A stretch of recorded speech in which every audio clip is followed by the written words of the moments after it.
Hi, hello, namaste. A very warm welcome to bio classes. So in the previous class, we started that cloning vector concept, right? What actually that cloning vector is? So here the vector means any piece of the DNA that is acting as a carrier for transferring of our desired gene from one place to another place. That means a desired gene is present in one organism, that is present in one DNA. That DNA should be transferred to another host cell, and in between while transferring, so another DNA is acting as carrier. So that carrier is vector, and also that vector helps in multiplication of desired gene inside that host cell. That means cloning of a desired gene. Hence that vector we will refer it as a cloning vector. So in the previous class we observed that a cloning vector, and this is the major tool of recombinant DNA technology. While constructing the recombinant DNA, this is the major tool here. And while studying that cloning vector, we observed the major cloning vector, plasmid and bacteriophages, right? And here majorly we are focusing on the plasmid. And already in the previous class we observed the diagram of one plasmid, and this is not the natural plasmid and this is the artificial plasmids. Of course natural plasmids are present in the bacteria, not in all bacteria. In most of the bacteria the natural plasmids are already present, but thing is in most of the bacteria we can insert forcefully the artificial artificial plasmids here. Such kind of one artificial plasmid that we have taken here is PBr322 plasmid. What actually this P stands for? Plasmid. B stands for Bolivar. R stands for Rodriguez. Bolivar and Rodriguez together they constructed a plasmid with the help of other three plasmids. That means by mixing of three plasmids, by taking the small segments of three different plasmids, they mix together and they produce this plasmid, PBr322 plasmid, right? So here this PBr322 we were looking in the previous class. And what are the major three properties for any cloning vector? So here one, before going to that, let me clarify once again the aim of this total procedure. What we need to do? We need to take one desired gene. We need to take one desired gene. This desired gene character we need. That means we want to get one product from this desired gene. Now this desired gene is inserted in one host cell, one suitable host cell. For transferring of this desired gene, it must be linked with one cloning vector. So let me consider that cloning vector is only one plasmid, and such kind of plasmid may be natural or artificial, whatever it is. And when we will mix a desired gene with the plasmid, we will get rDNA. What we are going to get? rDNA or recombinant DNA. This recombinant DNA is transferred to the host cell. Transferred to what? Host cell. Then host cell we will refer it as transformant. To the host cell we will refer it as transformant. This transformant cell is having recombinant DNA. That recombinant DNA is having our desired gene. That means how many times the host cell is dividing, such many times our desired gene also doubling, multiplying. So in that sense we will get a large quantity of our desired gene product. So this is the whole aim of this procedure. So for that to happen, so here the plasmid, whatever we are taking here, that artificial plasmid PBr322, this artificial plasmid or whatever the plasmid it might be, if it is acting as a cloning vector, then it must be having three properties. One is ORI, origin of replication. Second one is multiple cloning sites or cloning sites. Third one is selectable markers. And those selectable markers are usually antibiotic resistant genes. We are going to consider them as selectable markers. Now already we have considered here one plasmid, that is PBr322. The size of this plasmid is 4.3 kilo base pairs. That means 4300 base pairs are present in this circular plasmid. And this is the artificial one. And here we are having 8 marks here. And all of these 8 marks are cloning sites. Cloning sites or restriction site or recognition site for particular restriction endonuclease enzyme. So here I have written here PST1. Here PST means this is the bacteria name. From that bacteria we have isolated that first restriction endonuclease enzyme, that is PST1. In the same way PU1.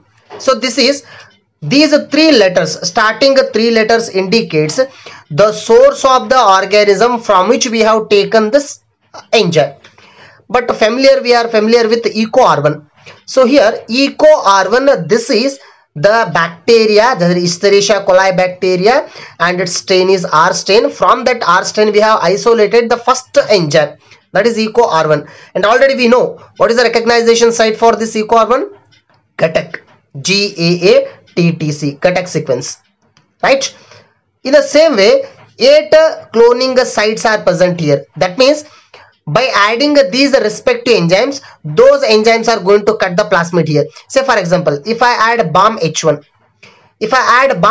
it is going to cut the enzyme, plasmid here only, not in other sequences, not in other places. It is going to cut the plasmid here only. Then here the plasmid is going to open. If I add a SAL1 restriction endonuclease enzyme, then this enzyme is going to cut the plasmid here only, not in other places, and the plasmid will be opened in this place. Why? Because every enzyme, every restriction endonuclease enzyme is cutting the DNA at a particular place. That particular place we will refer it as recognition site or a restriction site, and usually that is palindromic sequence. Here palindromic sequences are present here.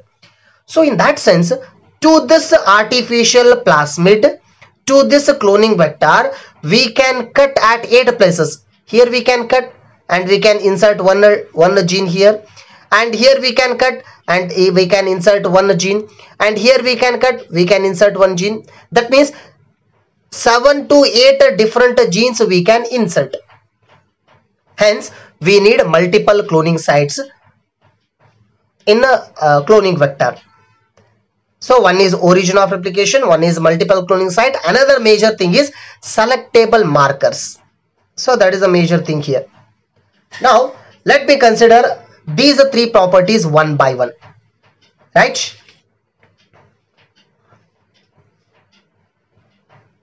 Yes. So already I have mentioned on title. So let's come to the title afterwards. Let us see the three major properties attributed by any cloning vector. The first one is ORI, that is origin of replication, and the second one is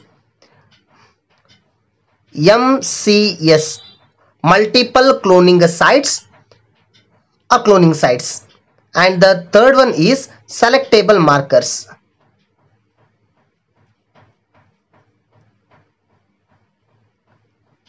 Right? We are having three properties for any cloning vector. So if we consider the first one, origin of replication. What is that process? Replication. Replication process means a doubling of DNA or multiplication of DNA. What is the DNA here? rDNA, recombinant DNA.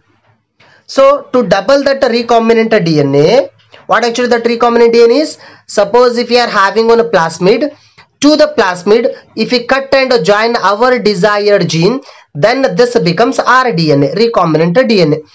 Now this recombinant DNA should be doubled. That means DNA should be doubled. That means it should undergo replication. For that process to happen, so it must be having one point of origin. Say for example, here this is the point of origin. From this point replication process starts. Then this point will refer it as origin of replication. And here origin of replication must support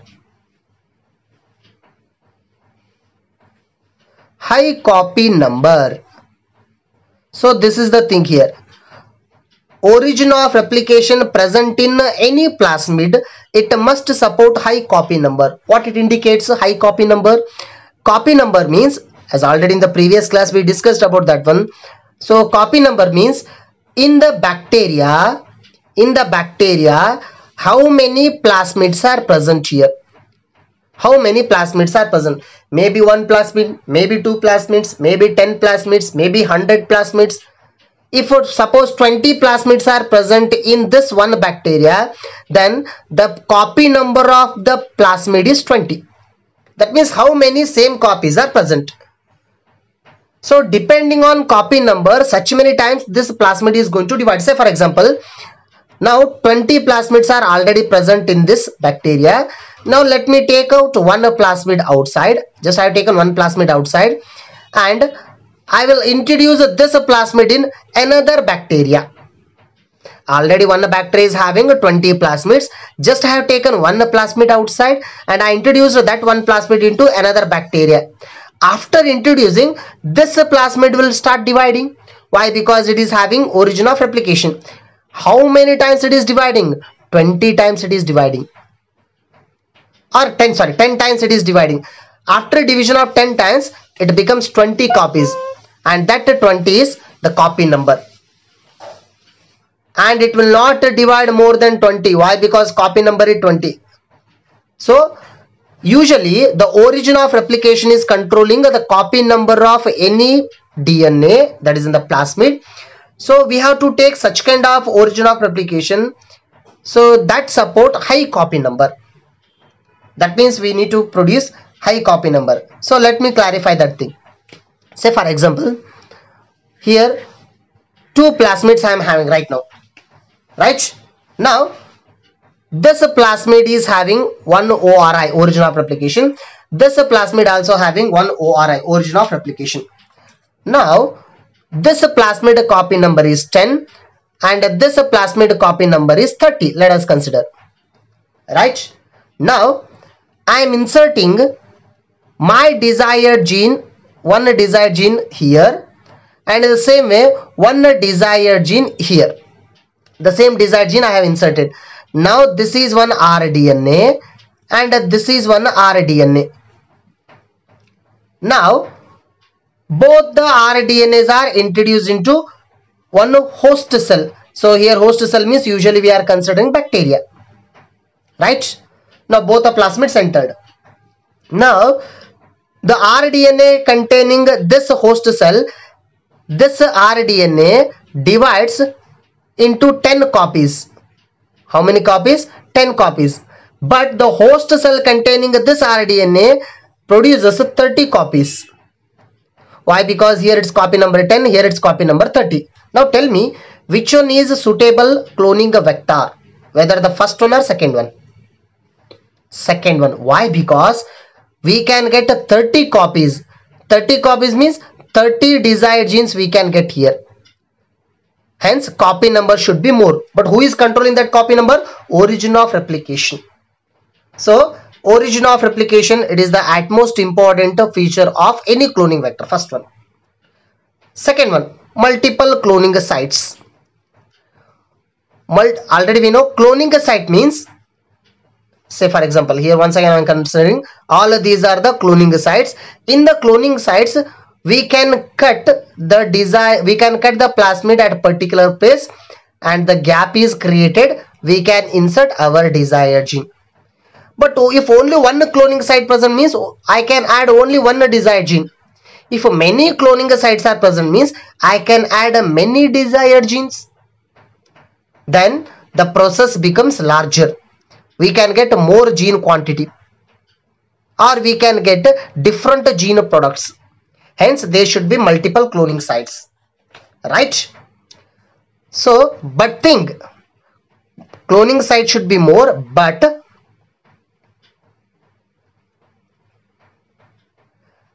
recognition sites should be 1 usually. Recognition site should be 1 usually. If many are present,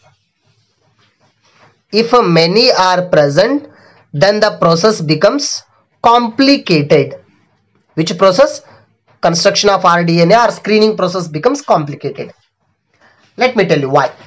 Say for example, here BAM-H1, this is one recognition site. That means BAM-H1 restriction endonuclease enzyme, it is going to cut the plasmid here only. Why? Because here recognition site is present. This mark is recognition site. Suppose, okay, or else let us don't consider this one. Let us consider this example. It is already familiar example. ECO R1, it is going to cut the plasmid here at this mark. Why?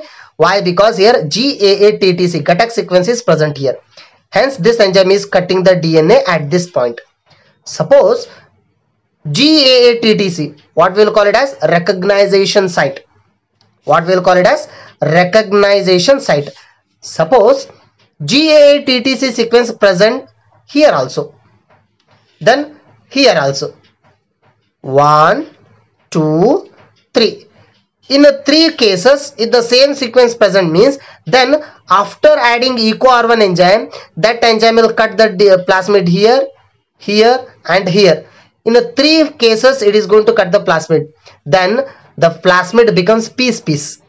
Then fragments number increase. Okay, so here when 3 fragments get formed, at that time it becomes complicated or confusing for adding our desired gene.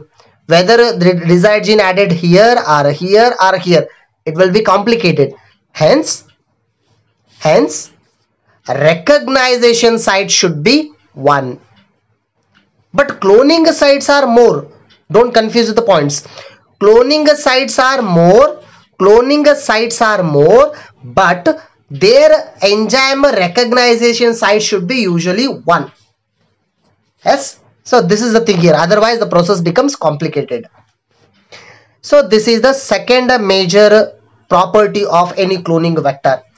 And the third major property, the compulsory thing, is a selectable marker. This is the very interesting one. Selectable marker means usually these are antibiotic resistant genes. So what type of genes these are? Antibiotic resistant genes. Keep this thing in your mind. Very special genes. And these genes are acting as selectable markers. Now let me split the term. Marker means it is something which is going to mark. Say for example, if you are having the radium watch, in the night time we can see that radium watch clearly. That means presence of radium in the watch is marker. Presence of radium in the watch is marker. Right? And here marker means these are special genes. Which genes these are? Antibiotic resistant genes. These genes are acting as marker genes. And what type of marker genes? Selectable marker genes. That means these genes are helping in selection of. They help in selection of recombinants. Selection of recombinants. Now the question will be arised. What the recombinants are? The selection of recombinants. So before going to this process, before going to this concept, so already here I mentioned the title, screening of recombinants. Screening means selection. Screening means selection. Selection of what? Recombinants. Now let us focus on that one. What actually that indicates. So let me consider 2 plasmids. Let me consider 2 plasmids. And here, so here, this plasmid is having one special gene. This plasmid is having one special gene from this mark to this mark. Let me consider this special gene is selectable marker. What it is? Selectable marker. And that selectable marker is antibiotic resistant gene. Right? What it is? Antibiotic resistant gene. Now let us consider another plasmid. This plasmid is not having that antibiotic resistant gene. That means it is not having the plasmid. What actually that antibiotic resistant gene means? After adding antibiotics, bacteria are killed. That means to kill the bacteria, we are using antibiotic. Right? That means when we are taking the tablets from the doctors, so the doctors are giving the tablet, means that the tablet usually containing antibiotic, that or antibiotic injection. So whatever the antibiotic injection or the tablet it might be, so here that antibiotic is going to kill the bacteria which are causing the disease to our body. But here bacteria may be having some special genes. Those genes are antibiotic resistant genes. That means these genes are opposite to the antibiotics. These genes are opposite to the antibiotics. And these genes are specially present in plasmid. Those are present in plasmid. Now let us consider such kind of two plasmid. One plasmid is having antibiotic resistant gene. Another plasmid do not have antibiotic resistant gene. Okay. Now what I will do, I will insert this plasmid in one host cell. That means in one bacterial cell. In the same way, I will insert this plasmid in another host cell. Right? Now the two host cells are present. So in the first host cell, this plasmid is present. In this host cell, this plasmid is present. But the thing is, this plasmid is having antibiotic resistant gene. Now imagine, we need to kill both the bacteria. To kill the bacteria, we are adding antibiotic. What we are adding? Antibiotic. So that is one drug, chemical. After adding antibiotic to both the bacteria, now tell me which bacteria will be killed. First one or second one? Which bacteria will be killed? Yes, this bacteria will be killed. Why? Because this bacteria cannot oppose to the antibiotic. Why? Because this bacterial plasmid do not have antibiotic resistant gene. But first bacteria will not be killed. It will be survived. Why? Because this first bacteria is having antibiotic resistant gene. That means even after mixing of both the bacteria, we can separate this bacteria. We can separate this bacteria by killing this bacteria. ಹೌದಾ? ನಾವು ಬರಿಗಣ್ಣಿನ ನೋಡಿದ್ರೆ ಯಾವ ಬ್ಯಾಕ್ಟೀರಿಯಾದಲ್ಲಿ ಈ ತರ plasmid ಇದೆ, ಯಾವ ಬ್ಯಾಕ್ಟೀರಿಯಾದಲ್ಲಿ ಈ ತರ ಪ್ಲಾಸ್ಮಿಡ್ ಇದೆ ಅಂತ ಫೈಂಡ್ ಔಟ್ ಮಾಡ್ಲಿಕ್ಕೆ ಆಗೋದಿಲ್ಲ. ಬಟ್ ಎರಡು ಬ್ಯಾಕ್ಟೀರಿಯಾಸ್ ಮಿಕ್ಸ್ ಇದ್ದಾಗ ಆ ಬ್ಯಾಕ್ಟೀರಿಯಾದಲ್ಲಿ ಪರ್ಟಿಕ್ಯುಲರ್ ಬ್ಯಾಕ್ಟೀರಿಯಾನ ಸಪರೇಟ್ ಮಾಡಬೇಕಾಗಿತ್ತು ಅಂದ್ರೆ ಆ ಬ್ಯಾಕ್ಟೀರಿಯಾ ಇರೋ ಪ್ಲಾಸ್ಮಿಡ್ದಲ್ಲಿ ಸೆಲೆಕ್ಟೇಬಲ್ ಮಾರ್ಕರ್ ಇರಬೇಕು ಅಂತ. And that selectable marker is antibiotic resistant gene. Are you getting this point? Right. Now, of course, antibiotic resistant gene is present here. Okay. Right.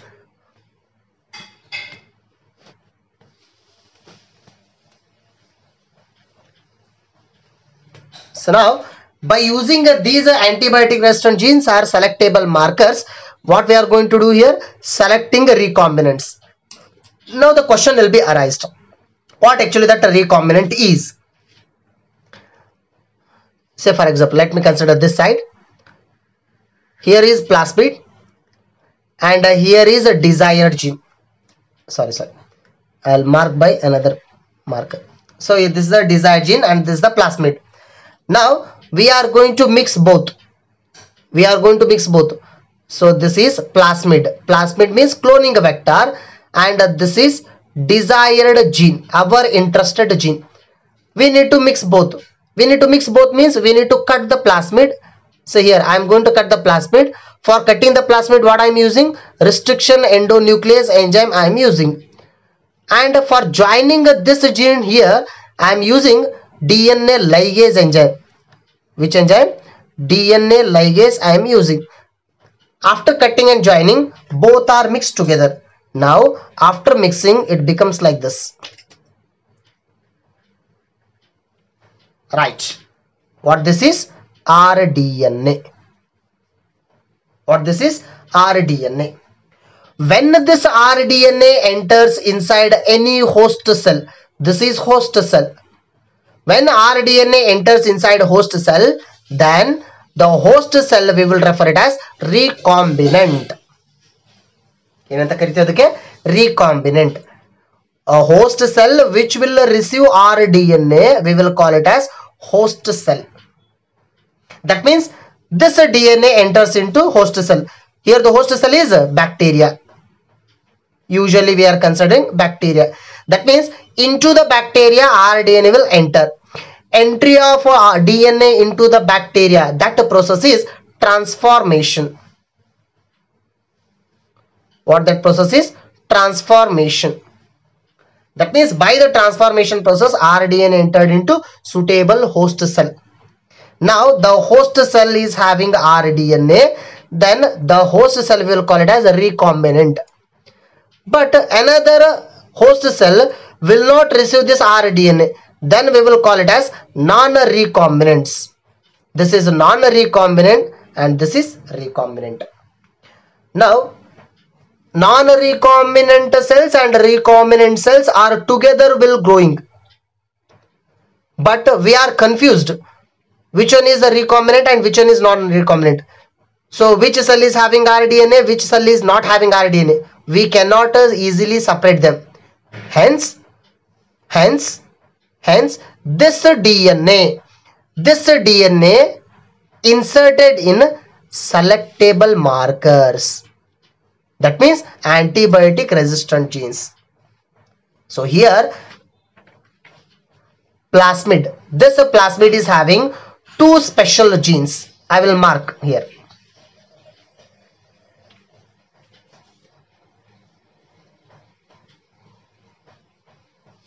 Right? From this base pair to this base pair, this is one gene, and this gene is antibiotic resistant gene. In the same way, from this mark to this mark, this is another gene. This is also an antibiotic resistant gene. So this plasmid is having two antibiotic resistant genes, and these antibiotic resistant genes are working as selectable markers. Now this plasmid is having two selectable markers, right? Now the one selectable marker gene name is TETR, that means tetracycline resistant gene. I will write here tetracycline resistant gene, and this gene AMPR, that means ampicillin resistant gene.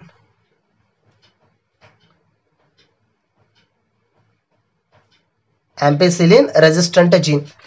So tetracycline resistant gene, ampicillin resistant gene, both are antibiotic resistant gene. So here ampicillin means it is one antibiotic, tetracycline means it is one antibiotic, right? Now their resistant genes, we will call them as selectable markers. Now the question will be arised. Of course we can cut the plasmid and we can add our gene here. We can cut the plasmid and we can join our gene. But where we can cut the gene? Where we can cut the plasmid? The question will be arised. So here we can cut the plasmid at a cloning site in the selectable marker. Of course many cloning sites are present, but we have to cut the plasmid at selectable marker gene, that means antibiotic resistant gene.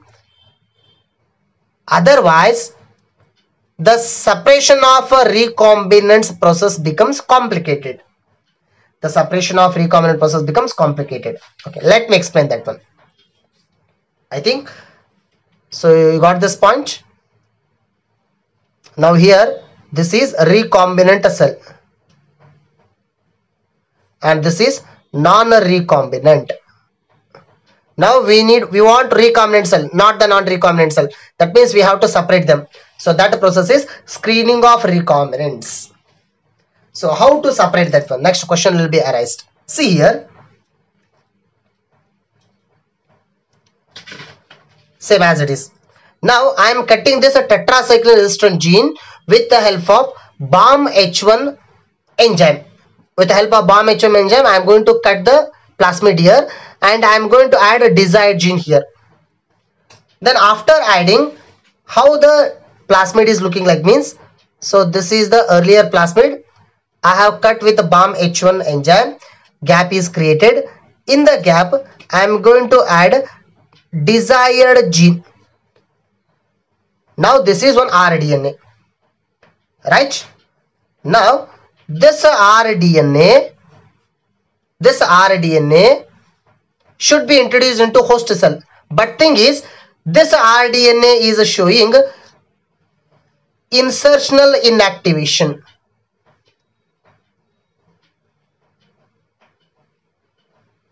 What it is showing? Insertional inactivation. Insertional inactivation means, see here, two enzymes, two antibiotic resistant genes we are having. Now this gene work is showing resistance to tetracycline antibiotic. This gene work is showing resistance to ampicillin antibiotic. Now I have cut this gene and introduce our desired gene in between. That means this gene property is lost. This gene cannot work. Why? Because we have cut this gene and introduced our gene. Hence, this gene is inactivated after inserting our gene.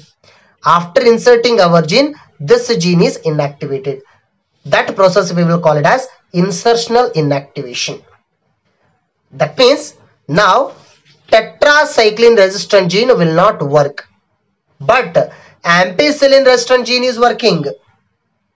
This gene is active. Ampicillin resistant gene is active. Why? Because we have not inserted our desired gene here. We have inserted our desired gene here. That means this gene will not work, but this gene will work. Now, such kind of rDNA is produced. This rDNA, it is entered inside one host cell. Let me consider, this is entered into one host cell. Now inside this host cell, that rDNA entered. rDNA entered. Now by which process? Transformation.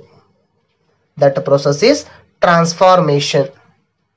Transformation means taking off rDNA from the bacteria. Taking off DNA from the bacteria, foreign DNA from the bacteria. And already we have heard this term, transformation, in case of Griffith experiment. Right? Now this cell became a recombinant cell. But some of the host cells, other bacterias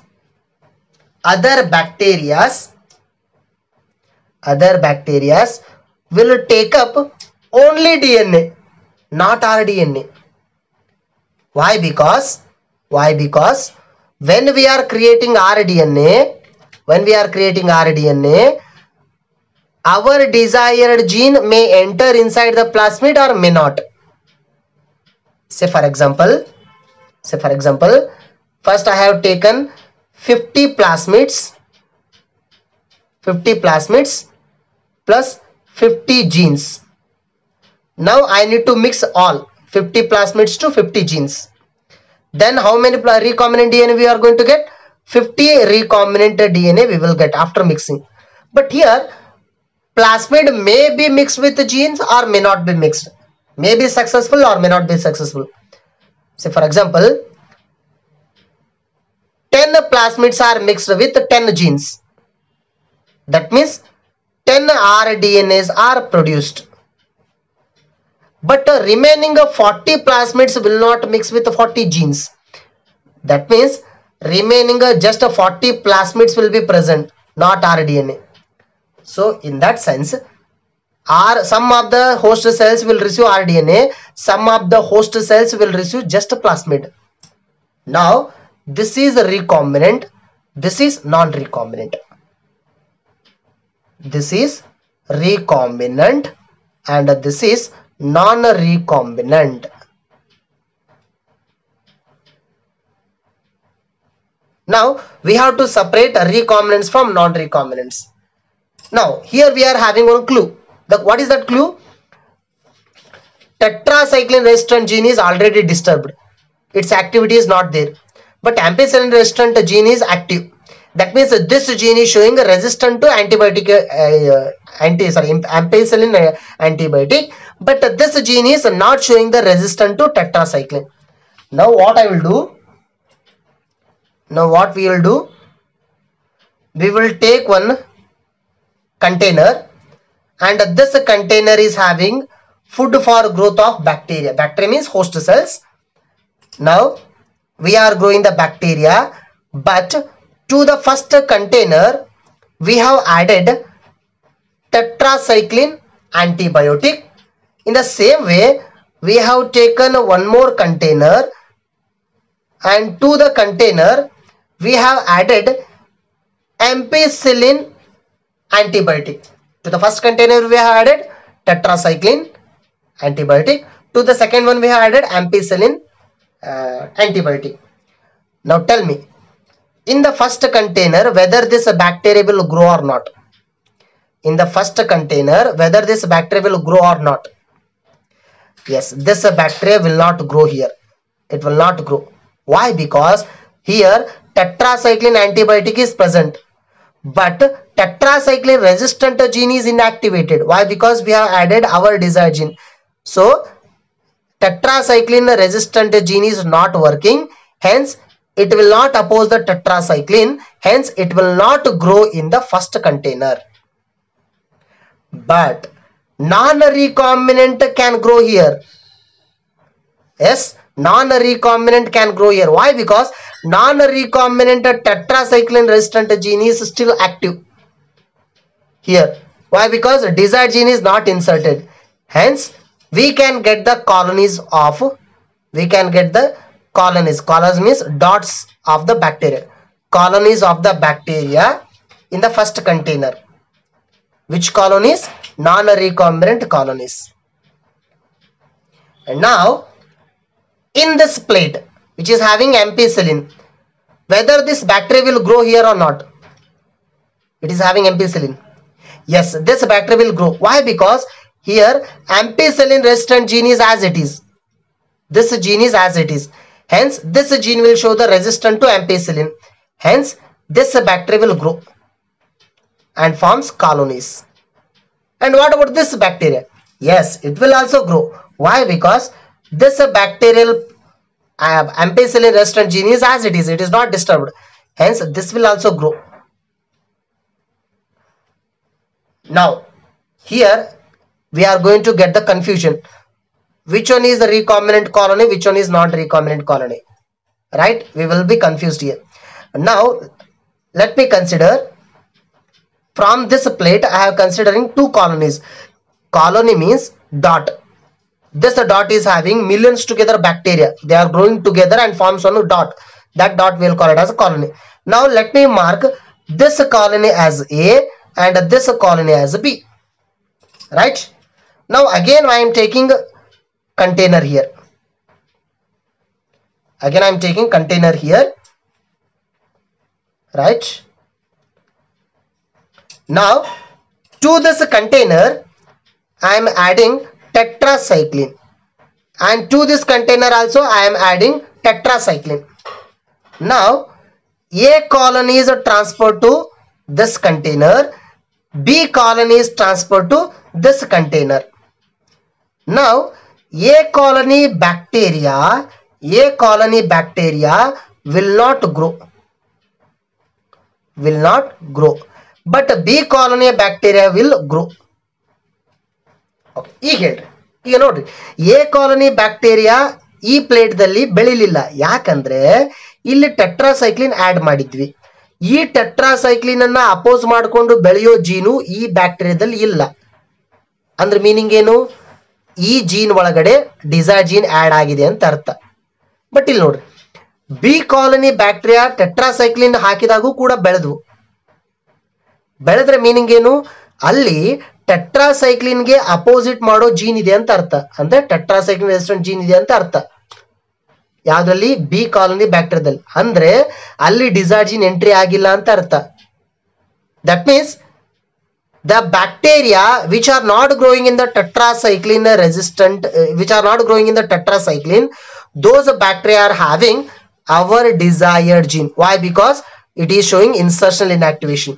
Now A colony, it is selected as recombinant and B colonies are non-recombinant, and this kind of a method we will refer it as screening of recombinants. what we'll refer it as screening of recombinant, right? So this is a very interesting thing and very logical thing. ಮತ್ತೆ ಇನ್ನೊಂದು ಹೇಳ್ತೀನಿ, ನೀವು class ಅನ್ನ ನೋಡೋ ಟೈಮ್ದಲ್ಲಿ ಒಂದ್ಸಾರಿ ನೀಟಾಗಿ ನೋಡ್ಕೊಳ್ರಿ, ಇಲ್ಲಿ ಹೇಳಿರೋ ಇಷ್ಟು ಸ್ಟೆಪ್ಸ್ ಅನ್ನ, ಇಲ್ಲ ಅಂತಂದ್ರೆ ಕನ್ಫ್ಯೂಷನ್ ಆಗುತ್ತೆ. ಏನ್ ಟೆಟ್ರಾಸೈಕ್ಲಿನ್ ಏನಂತ ಹೇಳಿದ್ರು, ಆಂಪಿಸಿಲಿನ್ ಏನಂತ ಹೇಳಿದ್ರು, ಸ್ವಲ್ಪ ಕನ್ಫ್ಯೂಷನ್ ಆಗುತ್ತೆ. ರಿವಿಷನ್ ಮಾಡ್ರಿ ಇನ್ನೊಂದ್ಸಾರಿ ಕ್ಲಾಸ್ ಅನ್ನ.